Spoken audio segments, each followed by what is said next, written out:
खुशामदीद, आदाब, good morning, अस्सलाम वालेकुम आप सबको हमारी तरफ से। और प्रोग्राम आप देख रहे हैं सलाम जे के गुलिस्तान न्यूज़ का मॉर्निंग शो। और आज का मॉर्निंग शो लेकर आपका मेज़बान इशफाक गौहर हाज़िर खिदमत है।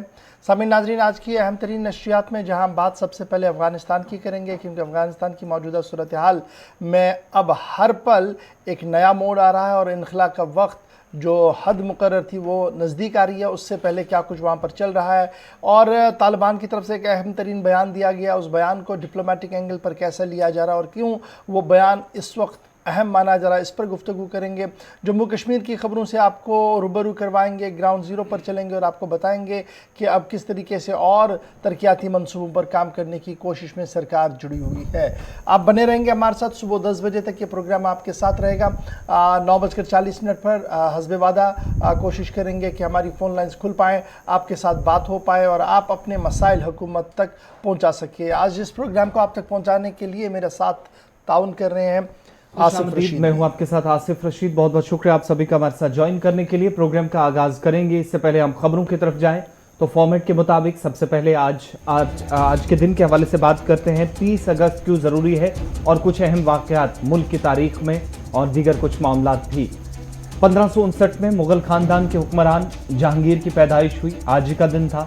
1659 में दारा शिकोह को अपने वालिद का तख्त संभालने पर फांसी दे दी गई। औरंगज़ेब पर इल्ज़ाम लगा उनकी मौत का। 1952 में रिजर्व बैंक ऑफ इंडिया के पहले गवर्नर सुब्रन स्मिथ का इंतकाल हुआ, आज ही का दिन था जॉर्जियन कैलेंडर के मुताबिक। 1952 में 1559, 1659 और 1952 के 3 अहम वाक़यात आज के दिन के हवाले से। दूसरी बात कि 1951 में आज ही के दिन फिलिपाइन और अमेरिका ने दिफाई मुआहदे पर दस्तखत किए थे। 1991 में आज ही का दिन था 30 अगस्त का, जब अज़रबैजान ने सोवियत यूनियन से आज़ादी का ऐलान किया था। यानी आज के दिन अज़रबैजान जो आज यौम आज़ादी मना रहा है। 1574 में गुरु रामदास सिखों के चौथे गुरु बने, 30 अगस्त 1574।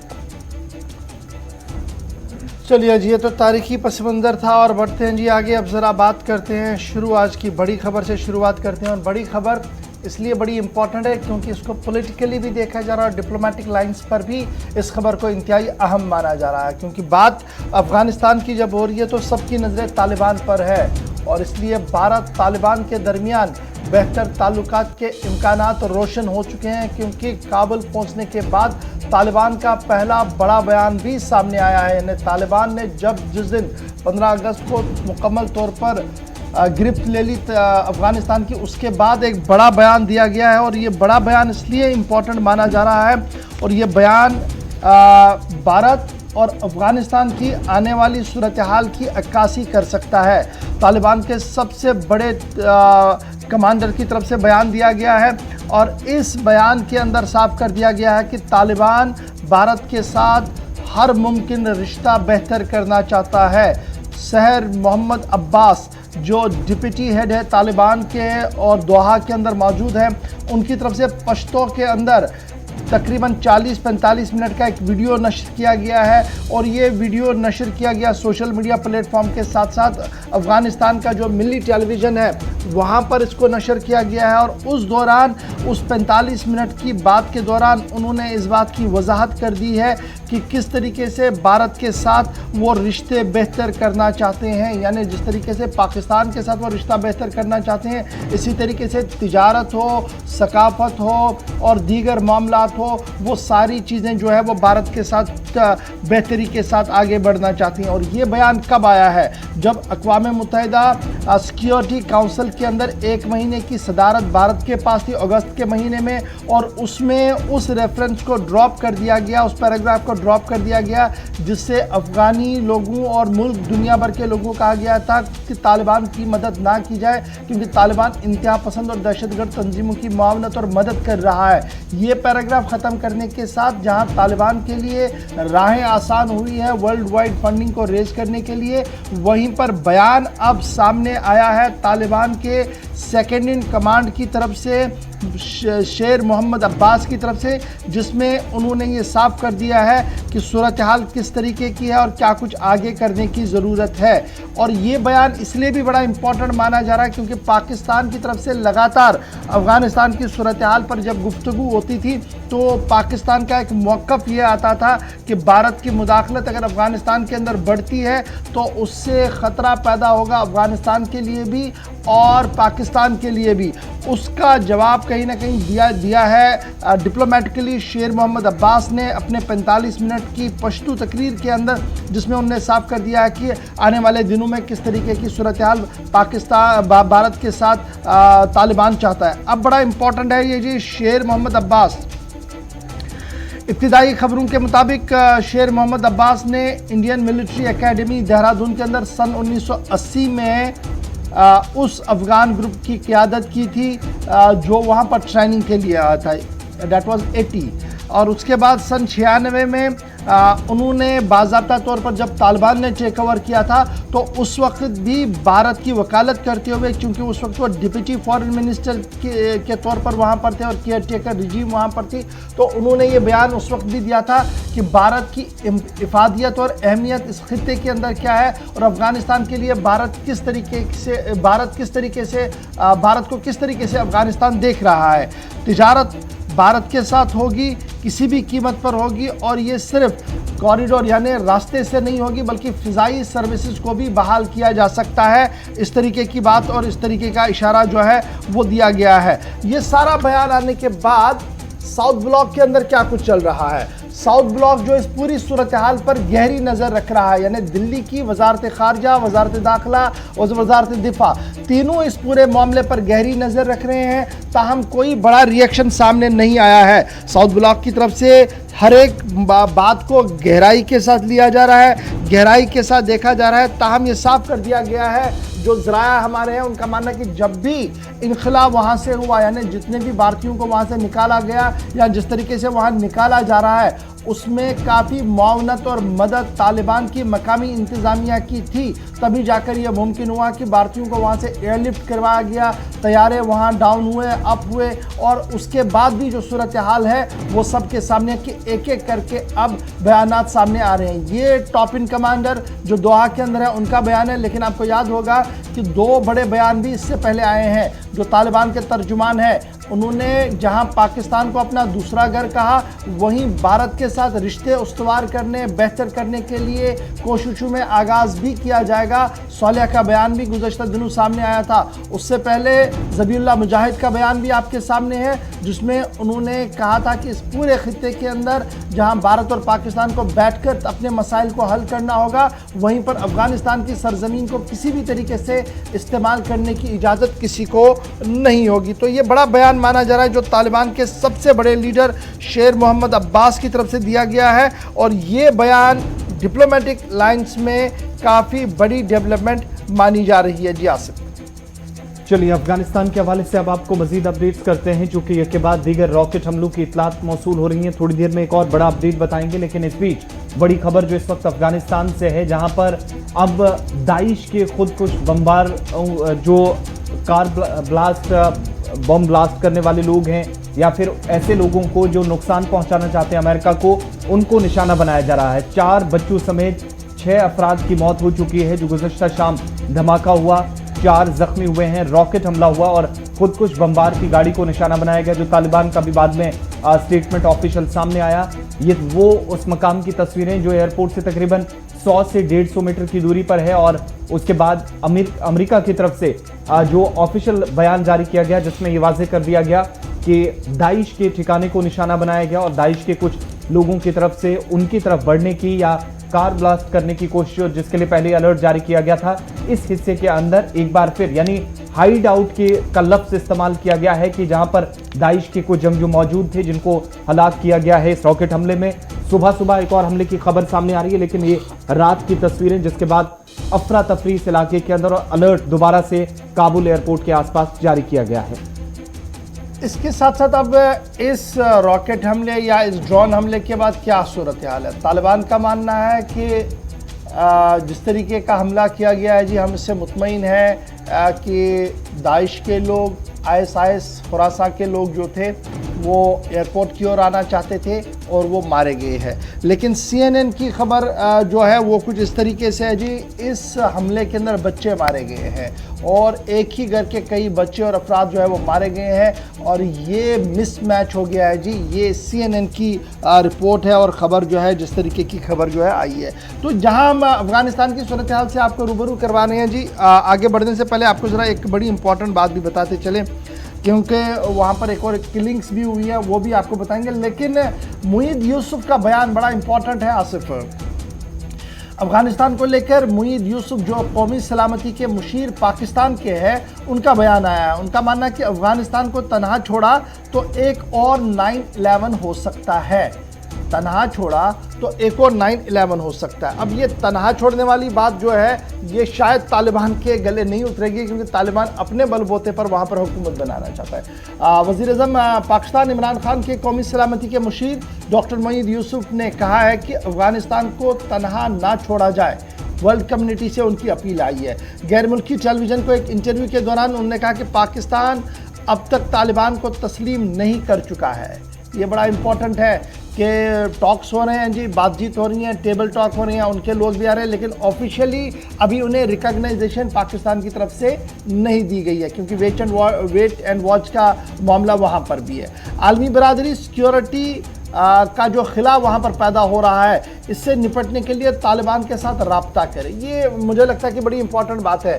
और जिस तरीके से अब 31 तारीख नज़दीक आ रही है, यानी उसके बाद आपको अमरीकी फ़ौजी शायद वहाँ पर ना दिखें, और बड़ा सवाल ये है कि international Hamid Karzai international airport का क्या होगा, वहाँ पर परवाज़ें किस तरीके से आएंगी और क्या कुछ चलेगा। अगरचे तालिबान ने इस पर एक जामिया खाका ज़रूर खींचा है, लेकिन ये माना जा रहा है कि आज या कल तक वो सामने आएगा कि इंटरीम हुकूमत के साथ साथ ये अंदरूनी मामला कैसे चलाए जाएंगे। लेकिन बात यहाँ पर सही है। लेकिन इसके साथ साथ जी मैं ज़रा एक और बात भी आपके साथ शेयर करते चलूँ जो बड़ी इंपॉर्टेंट मुझे लग रही है, कि मुईद यूसुफ के साथ जो एक और मामला इस वक्त बड़ी अहम बात सामने आ रही है कि 31 अगस्त के बाद, ये डेवलपमेंट बड़ी इंपॉर्टेंट है अपने नाज़रीन के लिए जो अफ़गानिस्तान की सूरत हाल में दिलचस्पी रखते हैं। 31 अगस्त डेडलाइन है दोहा एग्रीमेंट के हिसाब से, जब अमरीकी फ़ौजी और उनके इत्तेहादी फ़ौजी को चले जाना है, गैर मुल्की फ़ौजियाँ वहाँ नहीं रुकेंगी और उसके बाद मुकम्मल तौर पर कंट्रोल जो है वो तालिबान के हाथ में चला जाएगा, चाहे वो ख़ारजी मामला हो या दाखिली मामला हो। लेकिन तालिबान ने कल अपनी एक और मशावरत के दौरान वर्ल्ड कम्युनिटी को एक और एश्योरेंस दी है कि लोगों को 31 अगस्त के बाद भी अफ़गानिस्तान छोड़ने की इजाज़त होगी। ये एक बड़ी डेवलपमेंट है जी जो कल रात देर गई हुई है। तालिबान के जो बड़े लीडर्स हैं उन्होंने इस बात का इशारा दिया है कि 31 अगस्त के बाद भी वो मुल्क छोड़ सकते हैं। इस तरीके की यकीन दहानी कराई गई है, यानी अमरीकी फ़ौजी चले जाएं, उसके बाद भी जो लोग जाना चाहते हैं अफ़गानिस्तान से उनके लिए जी जाने की इजाज़त होगी। और अब ये देख लीजिए आपके टीवी पर एक और बड़ी खबर आ चुकी है। बिल्कुल, एक सुबह एक और जो धमाका थोड़ी देर पहले हमने कहा था कि एयरपोर्ट के करीब काबुल में रॉकेट हमला हुआ है। मुख्तलिफ मीडिया रिपोर्ट्स आ रही हैं, कुछ लोग कह रहे हैं कि इसमें 12 लोगों की मौत हुई है, जो दाइश के कमांडर से, जो सुसाइड बॉम्बर से, जिनको टारगेट फिक्स करके अब अमेरिकन फोर्सेज की तरफ से इस वक्त निशाना बनाया जा रहा है। और जो तालिबान है या अमेरिका की तरफ से इस पर फिलहाल तो कोई अभी तक जुबान नहीं खोली गई है, लेकिन पिछले 10 घंटों के दौरान ये दूसरा ऐसा हमला है जहां पर दाइश की कमर तोड़ने की खास तौर से बात की जा रही है एयरपोर्ट के आसपास के अहाते में, जहां ये माना जा रहा है कि मजीद स्लीपर सेल्स या वो तमाम लोग जो सुसाइड बॉम्बर्स हैं अगले 12-24 घंटों के दौरान अटैक कर सकते हैं। चूँकि कल आखिरी दिन है और आज के दिन में जितना इनखला होगा उसे यकीनी बनाने की कोशिशें अमेरिका की तरफ से की जा रही हैं। चलिए साथ साथ आपको बताएं कि तालिबान की तरफ से जो अब तक कार्रवाइयां की गई हैं उस पर हालांकि ज़रूर सवाल उठते रहे हैं, लेकिन दाइश बमबार इस वक्त अमेरिकी ड्रोन हमलों की जद में है, तो कई लोगों को निशाना भी बनाया गया है। और इस बीच जो तालिबान के एक सिंगर, बहुत बड़ा नाम था इनका, फवाद अंद्राबी, इन पर भी चूँकि तालिबान पर इल्ज़ाम लगा था पहले और अब उनके अहल खाना की तरफ से इसकी तस्दीक की गई है कि उनको हलाक किया गया तालिबान की तरफ से। और पहले से ही फोक सिंगर्स हों या बाकी तमाम लोग हों, कई अहम शख्सियात ने काबुल छोड़ने को तरजीह दी थी।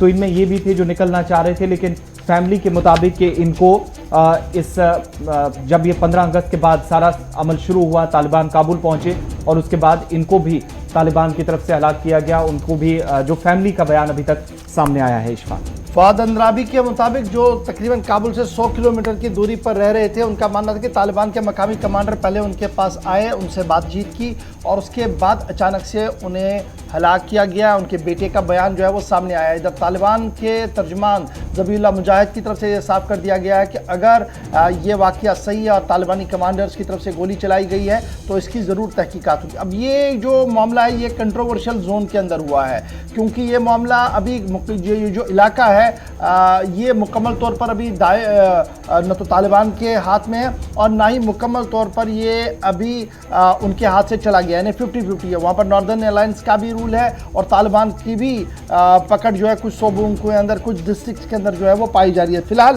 तालिबान के अंदर तालिबान पर यह इल्ज़ाम है कि फवाद अंद्राबी जो मशहूर मारूफ कलाकार थे अफ़गानिस्तान के, उनको गोली मारकर हलाक कर दिया गया। उनके बेटे की तरफ से ये दावा पेश कर दिया गया है और तालिबान ने इसकी तहकीकात का यकीन दिलाया है। बढ़ते हैं जी आगे। अब ज़रा एक और बड़ी बात भी आपको बताते चलें और फिर यमन का भी हमने रुख करना और आपको बताना कि यमन की सूरत हाल भी ज़्यादा बेहतर नहीं है, वहाँ पर भी पुश्तखून जारी है। जी आसिफ, बात ज़बीहुल्लाह मुजाहिद के हवाले से 2-3 अहम बयान हैं। एक तो पहले हमने आपको बताया कि अफगानियों को 31 के बाद भी कोई भी अगर यहाँ से बाहर जाना चाहेगा तो कानूनी लवाजमात पूरी करने के बाद उनको बाहर जाने की इजाज़त होगी।